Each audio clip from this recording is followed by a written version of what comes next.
just arrived. Both 1 week supply from Costco with my husband and my son. Ano nga ba ang aming mga pinamili? At habang ginagawa ko to, sabi na sa ako bumubulong, sana nga magtagal daw ng 1 week.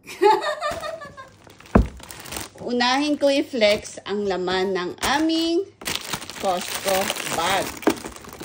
Roll cake. Ito agad ang unang hinanap ng aking anak. Favorite niya kasi ang roll cake ng Costco.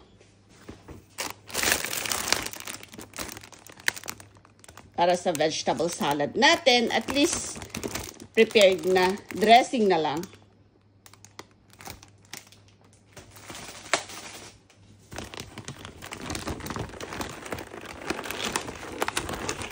Eggs. Hindi pwedeng mawala ang eggs. Lalong-lalo na sa umaga. Ito ang pinakamadaling i-prepare for breakfast. This is tortilla wrap. Hindi to nawawala sa akin kapag namimili ako sa Costco.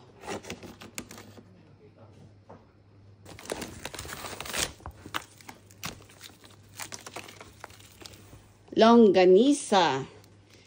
Hot longganisa lang meron. Wala na yung sweet flavor nila. Pero hindi naman siya yung ganun kaanghangan. Slight lang. Parang konting pitik lang ng anghang. Kung may longganisa, syempre, meron din tayong tocino para sa ating tosilog, whatsoever.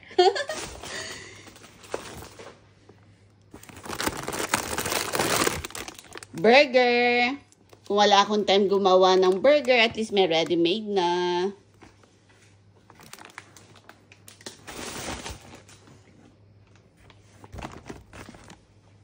And syempre, hindi mawawala ang meat. This is pork. Usually, ito na-cut. Pang-grill namin ito. Mas gusto ko itong iniihaw. Madalian lang. Konting shokosho lang, salt and pepper, and then okay na. Ito naman, para sa steak. Mahilig kasi ang mga bata sa steak.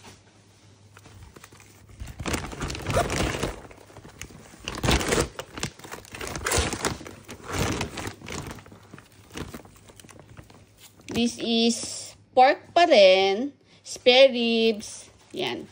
Para lalo-lalo na para sa ating sinigang, sa ating nilaga, ganyan.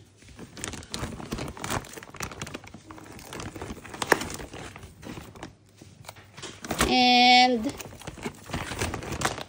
yeah. Nakalagay dito is beef chak yakiniko, pero ganoon din. Pag lutuin niya ng asawa ko is parang steak lang din. Madalian lang. Papansinin nyo, puro pang madali ang luto lang yan. Walang chicken kasi may stock pa kami ng chicken. Kaya ito lang nakuha naming meat stocks. Hindi ko na siya inakyat. May kabigatan eh. Flex ko na lang siya dito. Water. Yan, pambaon everyday. Kung meron tayong pambaon everyday, meron din tayong stock para sa bahay. And dito sa baba niya, yan, ang aming 10 kilos na bigas. At itong nakalagay naman sa karton, ano bang laman nito?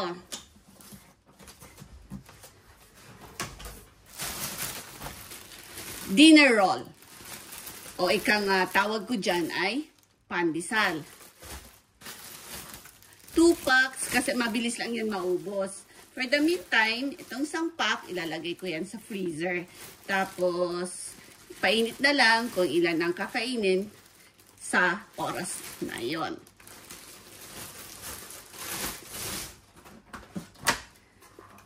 Cherry tomatoes. Gusto ko talaga to. Super tamis. Sarap. Parang ano lang siya. No need na for salt or anything. Basta ganyan mo lang siya kainin. Super sarap na. Siyempre, star of our morning, kape. Meron din kaming nakuhang oranges. Mandarin na ba ang tawag nito sa ganitong size? Basta iyan. Meron din sa pastries naman, this is pastel de nata. Or parang tart, but this is not egg tart. Basta yun, nata tart. Nagre-reflect yung ilaw.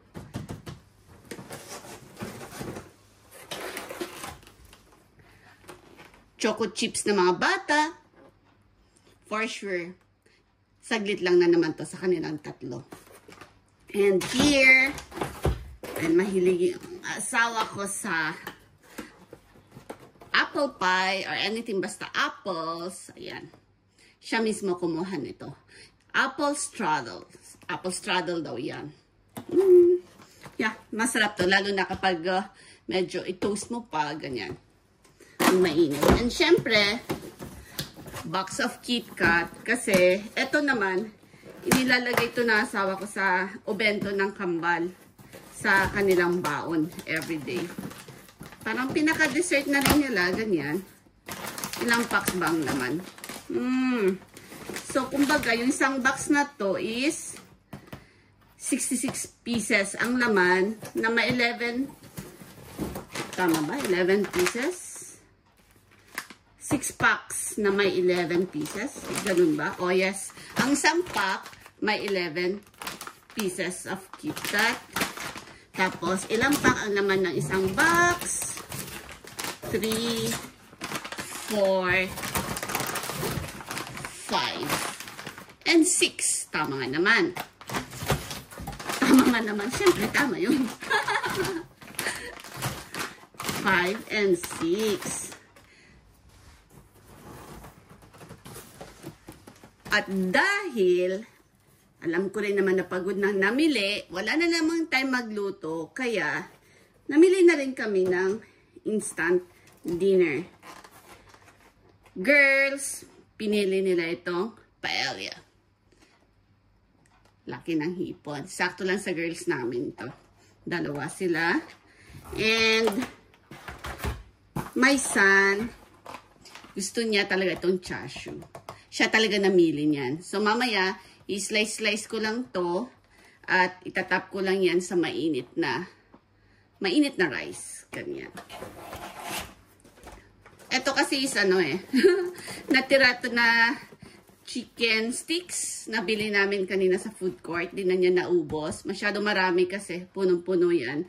Hindi niya na to binuksan kasi medyo may kaanghangan. Mas pinili na lang niya yung ketchup sa Costco, yun ang ginamit niya.